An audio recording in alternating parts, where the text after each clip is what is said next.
భారతదేశానికి శత్రువులు లేదా భారతదేశాన్ని నాశనం చేయాలని కోరుకునేటటువంటి వాళ్ళు, భారతదేశంలో మీద కుట్రలు చేసేటటువంటి వాళ్ళు ఎవరైతే పాకిస్తాన్లో ఉన్నారో వాళ్ళని గుర్తు తెలియని వ్యక్తులు గుర్తు తెలియకుండానే లేపేస్తున్నారు. ఎవరు లేపుతున్నారో తెలియక అమెరికా దగ్గరికి వెళ్ళి పాకిస్తాన్ భారత్ రాజేస్తుంది, భారత్ మిలిటరీ ఇంటెలిజెన్స్ చేస్తుందంటే నవ్వుకుంటుంది అమెరికా. ఎందుకంటే పాకిస్తాన్ చెప్పే కంప్లైంట్ని అమెరికా ఎట్లా తీసుకుంటుంది, వాళ్ళకి తెలియదా పాకిస్తాన్ ఏం చేస్తుంది అన్నటువంటిది.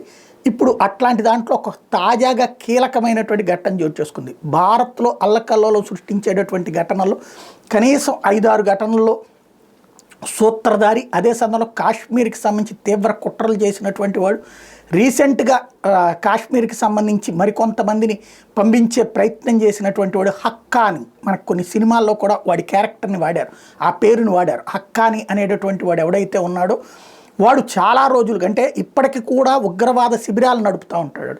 మదర్సాల పేరుతో ఒక పక్కన యువతని అక్కడికి తీసుకొచ్చి సరిహద్దులలోనే ఖైబర్ పఖ్తూన్ఖ్వా ఆ ప్రాంతంలో శిబిరాలు ఏర్పాటు చేస్తుంటాడు.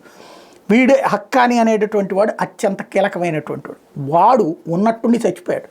వాడు ఏ మదర్సాలో అయితే ఏ మదర్సా పేరుతో టెర్రరిస్ట్ ట్రైనింగ్ క్యాంప్ నడుపుతున్నాడో అకస్మాత్తుగా దాంట్లో పేలుడు సంభవించింది. ఎవరు పేల్చారో తెలియదు.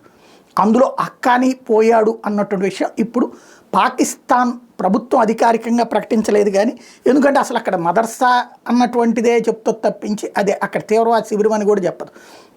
ఇప్పుడు పాకిస్తాన్ మీడియానే ఫోకస్ చేస్తుంది. ఈ దరిద్రుడు అనమాట భారతదేశాన్ని అల్లకల్లోలం చేయాలని కుట్రలు పన్ని చివరికి ఈ భారతదేశంలో చేసే అల్లకల్లోలం వలన స్వర్గంలోకి వెళ్తాను అనుకున్నాడు.